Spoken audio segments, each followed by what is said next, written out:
Hello my beautiful friends, it's Belinda and today I'm here to share another process video in my wedding scrapbook album series. Today I'm going to be sharing my process for creating the cover page for my album. This is a scrap lift of Hey Nae Daily, who was scrap lifting Raquel Bowman. I really loved the clean and simple design and I thought it would be the perfect way to open my album. Now I have added a little bit of my own touch, so in my Silhouette Studio software I've created a cut file which is just text using the text feature, the text tool, and typed in some numbers in a font that matches what I was using throughout my wedding decor.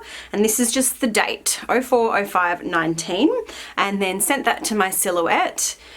Then to add my own little bit of personal touch, I have gone around and hand stitched all around the border of that and around each of the numbers. And there's a couple of things that achieves for me. First of all, it adds just a little bit of extra texture, which if you've watched my videos, you will know I love. It also adds a border to the page, the entire page itself, as well as to each of these little numbers. And it gives me just a tiny bit of dimension because this whole piece is trimmed down from 12 by 12, so the entire thing will be matted on a backing page. And then I'm going to back each of these numbers with some different pattern papers, so that little bit of stitching is going to add just a tiny bit of dimension behind each of those layers. Another reason why I thought this design was really clever as a way of opening up my album is because I'm going to choose pattern papers from different collections that will be used throughout the album to back each of these numbers, and that's a way to really tie everything together and give it some cohesiveness. So with that, this should be fairly simple. Let's hop on fast forward and see it all come together.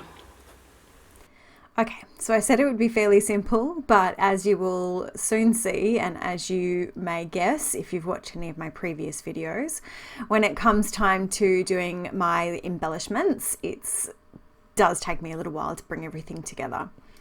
But what I'm starting off with is choosing some pattern papers to back each of those numbers.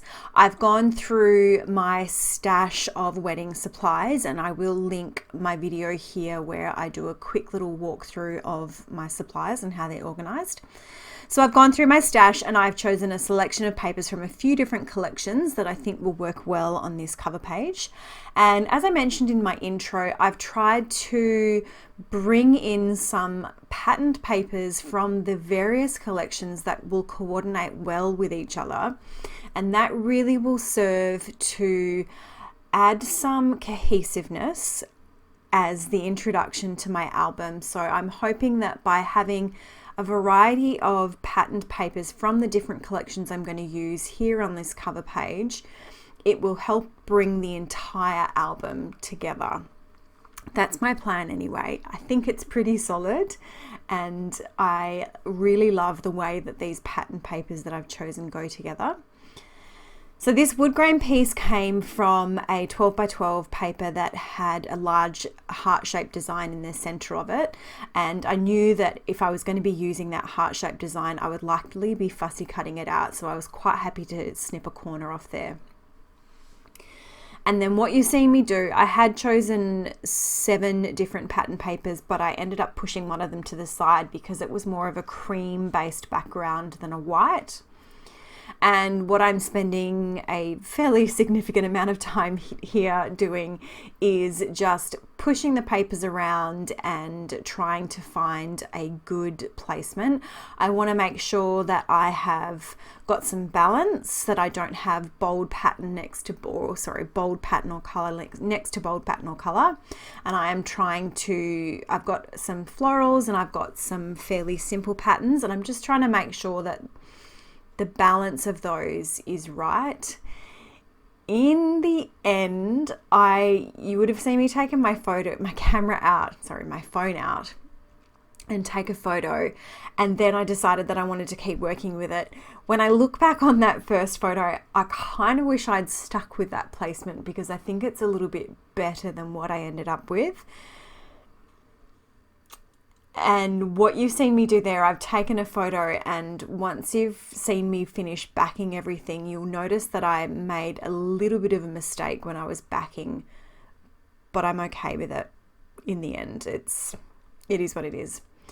So I'm just using some wet adhesive. I've trimmed down some of these pieces. They're about 3x4, but I have trimmed some of them down to make sure that they sit behind each of those letters without too much overlap. So this is me just trimming a little piece down for that number 1. And then we'll skip forward to where it's all done. So you can see those 2 zeros that are sitting on top of each other. It's pink and then pink, where when I took the photo, the green was supposed to be backing the 0 and the pink stripe was supposed to be backing the 5, but I got them mixed up when I was gluing them down, and yeah, it is what it is. Nobody's really going to care except for me. So as usual with most of my layouts, I am going to back the entire white piece onto this patterned paper. And this is from Minte, which I've never actually purchased or used any Minte products before, but I saw they had a wedding themed collection and I really, really loved the designs. So I picked that up fairly recently and I grabbed a couple of doubles of some of the pattern papers, and this one here was a really pretty way to back it. It's just a pink paper with like a bouquet style fairy light pattern through it, if that makes sense. And I'm adding that mat. I'm doing something a little bit different. Normally I would use some double-sided tape when I'm doing these photo mats, but I'm trying out something different and I'm using some wet adhesive because it gives me a little more wiggle room to get it into the right position. Now this cut apart sheet is also from that Minte wedding themed collection, and I've chosen a few pieces that I think I want to use in my cluster, which I'm starting to build now, and off camera I fussy cut those, so you'll see me bring them in. Now, as I said, this was a scrap lift from Hey Nae Daily, and while it's not exactly the same as what she has created, there are some elements that I really, really loved and I wanted to bring into my page. And one of them was including some tulle. So I picked up a few different tulle pieces from my local Spotlight store a long, long time ago, and they're in my box of textured pieces that I like to bring in. And I don't actually think I've used tulle in any of my layouts so far. So I had to dig through and I found this polka dot pattern tulle, which I really, really loved. And so I thought I would bring that in as the base layering piece here. And you can see I've tried to layer some white trim along down the edge of that, but my wet adhesive just wasn't working through the tulle for this trim. So I've grabbed out my tiny stapler, and I actually have some colored staples that I have in my stash, and I changed my staples over to a gold staple. And then I'm just adhering that trim down at the top and the bottom with just a couple of gold staples, and that's all that's holding it down because the tulle is held down with the wet adhesive and that trim is covering up the wet adhesive line there. Next, I'm coming in with the really solid foundation piece for this cluster that I'm going to build here on the left, and that is just a paper doily which I've trimmed down. It's a little bit more than a half circle because I wanted to make sure that it was a nice big base. I also grabbed a die cut piece which came from the My Mind's Eye Bliss collection, I believe, and it's a frame piece, and I've cut that in half. I'm going to layer that up under my trim. This little floral cluster here came from that Minte cut apart sheet, which I have fussy cut out. And now I have this polka dot paper, which is, it's a Simple Stories collection. It's the back side of the paper that I've used to back the number 1. It's just a simple polka dot. I had an offcut piece sitting there and I put it through a border punch, a notebook border punch, and I'm layering that up behind as well. So I decided that this floral piece was a little bit too big for this cluster and I wanted to make full use of it. So I've trimmed it down the middle, making sure that when I've cut it in half, I've kept one pink flower in each piece.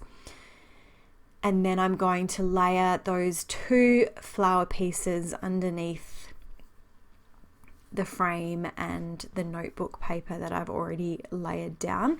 So I have added a little bit of dimension to the outside of those flowers just to pop them up a little bit. And that doing it that way, just adding the foam dots to the outside layers, gives you the effect of dimension without adding too much bulk to your layout. I have this chipboard piece that says You and Me Forever, and I fussy cut out those 2 champagne glasses, and I really wanted to make them work on this cover page, but I just couldn't do it. You'll see me play with them a few times and I just couldn't do it. Likewise, I really wanted to make this die cut or this sticker that says Our Wedding work on the cover page here. But again, I just can't get the placement right, or the placement to something that I'm happy with. So that doesn't end up making it on the page. Neither do those champagne glasses. I love those champagne glasses. I really hope I can get them in later on another page. But what does make it in is that You and Me Forever chipboard piece. So I'm just going to take the backing off now, and I'm going to adhere that down before I have too much time to think about it. I've added a little bit of wet adhesive because I think the chipboard is not super new, so I don't want it to fall off inside the album. I also have these puffy stickers, which is from the Simple Stories Kissing Booth collection, and they spell out the word love. They're like Scrabble pieces, but a darker wood grain. And I knew I wanted to include those in the cluster, but I wasn't quite sure about how to place them. I thought about just having them run horizontally, and then I thought about adding them into a square, and then I had the idea to have them run down the side vertically. And that's what I end up going with. So again, I'm adding just a tiny bit of wet adhesive behind them because I just don't fully trust the adhesive on some of these products. So I always try to add a little bit of wet adhesive now. Here come those champagne glasses again, trying them out again. I've also got this doily garland piece that I've fussy cut, but it also, again, I can't make this work. So another fussy cut flower from that Minte sheet, adding that to the top of the cluster and adding a little bit more dimension. I had these grey leaves, which I had fussy cut out as well, and I'm going to tuck one of them in at the top and one of them down here at the bottom.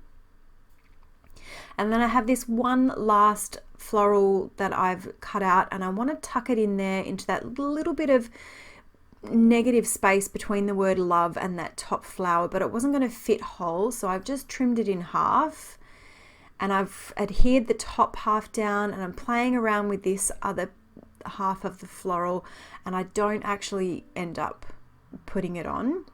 But what I do have is an acetate foliage piece, which has come from the My Mind's Eye collection, and I'm just trimming it down into smaller pieces and then tucking those in around my cluster.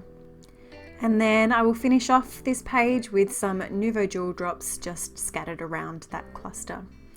As usual, I've got some close-up photos coming, and as always, thank you so much for watching, and I hope you have a great day.